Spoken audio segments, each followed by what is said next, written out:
Alors maintenant, je vais vous proposer de découvrir un profil tout à fait inhabituel puisque mon invitée a 14 ans. Elle est scolarisée en quatrième au collège de Montrouge, lauréate 2022 du prix Margaret dans la catégorie Junior Europe, un concours organisé par la Journée de la femme digitale. Bonjour Alia Semeh.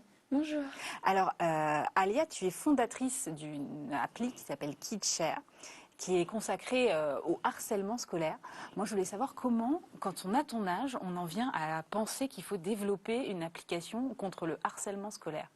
Alors perso, j'ai pas l'idée, enfin je sais pas comment je suis arrivée là, mais en tout cas je sais que j'ai commencé en CE2, en CE2 je me suis fait harceler par des camarades de classe et en juillet 2019 mon frère il a voulu participer au summer camp à la station F parce qu'il aime bien un peu ce monde-là et ma mère elle a voulu que je le fasse avec lui, mais moi comme je venais de sortir de mon harcèlement, j'étais pas trop encore, je me C'était suis pas in the mood, quoi. voilà. Ouais. Et pour me donner l'envie d'y aller, elle m'a parlé de la pizzeria qu'il y avait à côté, parce qu'elle sait très bien que j'adore les pizzas.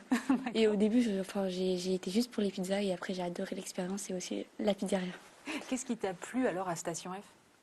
J'ai bien aimé l'ambiance, parce que c'était des startups, et j'aime beaucoup l'ambiance de travail, la technologie et tout, j'adore. Mais t'es hyper jeune pour avoir ce genre de discours. Comment tu t'intéresses à la technologie? Mon premier pas qui m'a lancé dedans, c'est vraiment ce mercant à la station F, vraiment. Et du coup, KidShare, donc c'est quoi l'objectif et comment tu le développes aujourd'hui? Alors l'objectif déjà c'est de redonner confiance aux victimes. Donc mon application elle est composée de deux parties. La première partie c'est les témoignages de personnalités qui ont vécu le harcèlement pour redonner confiance aux victimes, pour leur montrer qu'on peut quand même réussir même si on a vécu le harcèlement. Et la deuxième partie c'est la partie réalité virtuelle. Donc des mini-scénettes créées grâce à la réalité virtuelle où les témoins et les agresseurs pourront se mettre dans la peau d'une victime pour leur montrer que c'est pas trop. C'est pas. C'est pas un comportement acceptable. Voilà, c'est pas. Ouais. Et comment est-ce que tu développes ça? Parce que toute seule à 14 ans, c'est difficile de créer une application. Alors, déjà, il y a mon équipe familiale qui m'aide beaucoup sur l'organisation.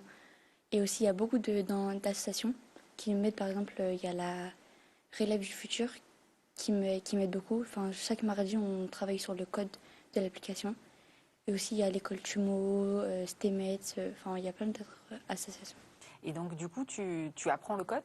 Ah oui, depuis petite, j'apprends le code avec mon frère et ma mère. Et ta mère aussi, elle apprend le code? Oui.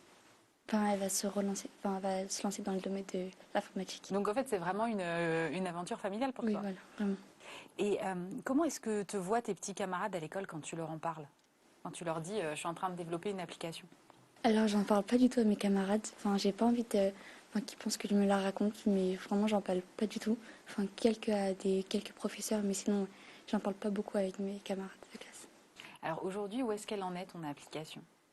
Alors là, je suis sur la partie code, Mhm. et la prochaine étape, ce serait la partie réalité virtuelle et la partie financement, qui sont les deux parties les plus compliquées. C'est ça? Où est-ce que tu vas aller chercher les financements? Ah, je sais pas pour l'instant. Tu sais pas du tout? Non. Tu vas te faire accompagner, tu vas peut-être faire du crowdfunding. Ouais. Et tu as plusieurs associations qui t'aident. Oui. Ça, c'est hyper important aussi de ne pas se sentir tout seul quand on est face à un projet comme ça. Ah oui, beaucoup, ça m'aide beaucoup. Et au cas où j'ai besoin, ils sont là pour moi et ça m'aide beaucoup. Et c'est comment tu es allé les chercher, ces associations? En général, j'ai participé à leur atelier. D'accord. Et après, je leur ai demandé d'être partenaires et ils m'ont. Et ils ont plutôt vu Voilà. ça avec bienveillance. Euh, Quand tu as gagné ce prix-là, le prix Margaret, quelle a été ta réaction du coup? Alors, j'étais choquée parce que je croyais pas du tout gagner ce prix. Et j'étais vraiment heureuse de pouvoir montrer à toutes les filles que tout est possible et qu'il faut croire en soi. Tu parles des filles, y a un vrai sujet, il n'y a pas beaucoup de femmes dans la tech. Tu sais, ici, on a une émission qui s'appelle Smart Tech et franchement, c'est un peu la galère d'aller chercher des femmes parfois pour venir sur le plateau. Tu penses que ton exemple peut encourager d'autres petites filles ou d'autres adolescentes, parce que tu n'es plus vraiment une petite fille, à prendre ce type de voie? En tout cas, c'est ça ce que j'essaye de faire. En tout cas, c'est mon premier but. Comment est-ce que tu vois l'évolution de ton projet ensuite? Tu t'imagines que chaque enfant dans 5 ou 10 ans aura cette appli dans son téléphone? En tout cas, j'espère, même s'il y a une personne qui l'utilise, en tout cas, Enfin, mon but, c'est vraiment d'aider au moins une personne. Et si ça peut aider le max de personnes, je serais vraiment contente. Et qu'est-ce que tu aimerais faire plus tard comme métier? J'aimerais me lancer soit dans l'architecture, soit dans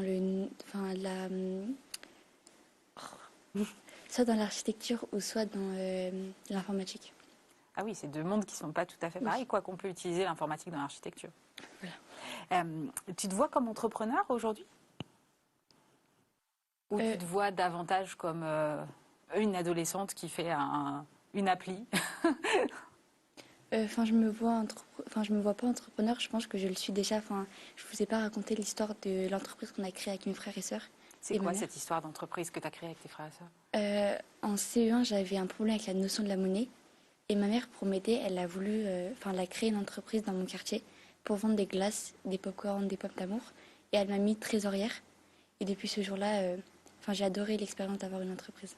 Et c'était une vraie entreprise? Oui, Vous vendiez vraiment des pommes d'amour et des oui, glaces? oui. Mais c'est super, mais si tous les parents pouvaient faire ça, j'imagine que ce serait génial. Enfin, moi, j'avoue, j'ai pas créé d'entreprise pour mes enfants pour leur apprendre à gérer la monnaie. En fait, je vais passer pour une mère indigne. C'est super d'avoir autant d'engagement de la part de tes parents. Ah oui, c'est vraiment super et ça nous aide beaucoup, en tout cas avec mes frères et sœurs. Bon, eh ben merci beaucoup d'être venue nous voir. Alia Sémiet, fondatrice de KidShare. Merci.